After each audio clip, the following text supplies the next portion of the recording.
वैदिक काल में हजारों ऋषि मुनि हुए, जिनमें से कुछ ऋषि के तेज से देवों का जन्म हुआ, तो वहीं कुछ के तेज से दैत्यों का जन्म भी हुआ। ऐसे ही एक ऋषि सतयुग में हुए, जिन्होंने औरतों को गर्भवती होने का श्राप दे दिया था। तो कौन थे वे ऋषि और क्यों इन्होंने औरतों को गर्भवती होने का श्राप दिया? और कौन थी वो स्त्री जो ऋषि के श्राप से गर्भवती हो गई थी? दोस्तों, उससे पहले मैं आपसे एक विनम्र निवेदन करता हूं कि अगर आप वाकई में भगवान कृष्णा जी को अपने दिल से मानते हैं तो इस वीडियो को लाइक कर दीजिएगा, चैनल को सब्सक्राइब कर लीजिएगा और कमेंट बॉक्स में लिखिएगा जय श्री कृष्णा।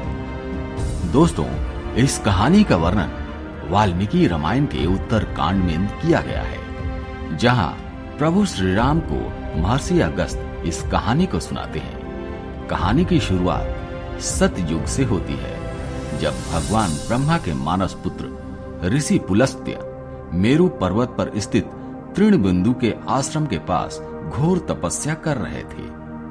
उस समय ऋषि को तप करता देख अन्य ऋषि कन्याएं विचलित होने लगी और अपने मन को शांत करने के लिए वे ऋषि पुलस्त्य के समीप जाकर उनकी तपस्या में बाधा पहुंचाने लगी। तब ऋषि पुलस्त्य ने क्रोध में आकर वहां उपस्थित सभी को श्राप दे दिया कि अब जो भी उनके सामने स्त्री आएगी वह गर्भवती हो जाएगी। ऋषि पुलस्त्य की बात सुनकर वहां मौजूद सभी स्त्रियां डरकर वहां से भाग गईं। लेकिन ऋषि बिंदु की कन्या को ऋषि पुलस्त्य के श्राप के बारे में जानकारी नहीं थी, इसलिए एक दिन वह अपनी एक सहेली को ढूंढते हुए ऋषि पुलस्त्य के सामने जा पहुंची। ऋषि उस समय वेद का पाठ कर रहे थे। ऋषि ने जैसे ही नजर उठाकर कन्या को देखा, उसका शरीर पीला पड़ गया और वह गर्भवती हो गई।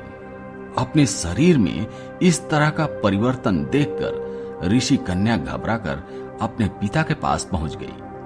अपनी कन्या की ऐसी हालत देखकर ऋषि तृणबिंदु ने अपने ध्यान से सारी घटना का पता लगा लिया, जिसके बाद वे अपनी कन्या को लेकर ऋषि पुलस्त्य के पास गए और कहा, हे महर्षि, आप मेरी इस कन्या को भिक्षा के रूप में ग्रहण करें, यह सदा आपकी सेवा करेगी। उनकी बात को सुनकर ऋषि पुलस्त्य ने उस कन्या को स्वीकार कर लिया, जिसके बाद वह कन्या ऋषि पुलस्त्य के साथ रहने लगी और उनकी दिन रात सेवा करने लगी। उस ऋषि कन्या की सेवा भाव से प्रसन्न होकर ऋषि पुलस्त्य ने एक दिन उनसे कहा कि हे देवी, मैं तुम्हारी सेवा भाव से बहुत प्रसन्न हूं, इसलिए मैं तुम्हें अपने समान एक पुत्र प्राप्ति का वर देता हूं। जिस वक्त तुम मेरे सामने आई थी, उस वक्त मैं वेदों का पाठ कर रहा था और तुमने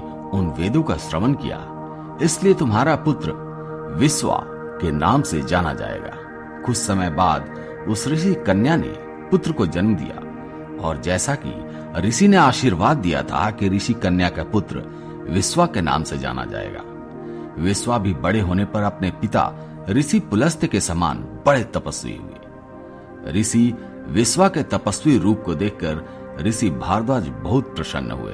उन्होंने अपनी बड़ी कन्या का विवाह उनसे कर दिया। आगे चलकर विश्वा को एडविड़ा से एक पुत्र प्राप्त हुआ, जिसका नाम श्रवण रखा गया। दोस्तों, यह श्रवण का ही एक नाम कुबेर है। आज का सवाल आपके लिए है, क्या आप बता सकते हैं भगवान विष्णु का निवास स्थान कहां है?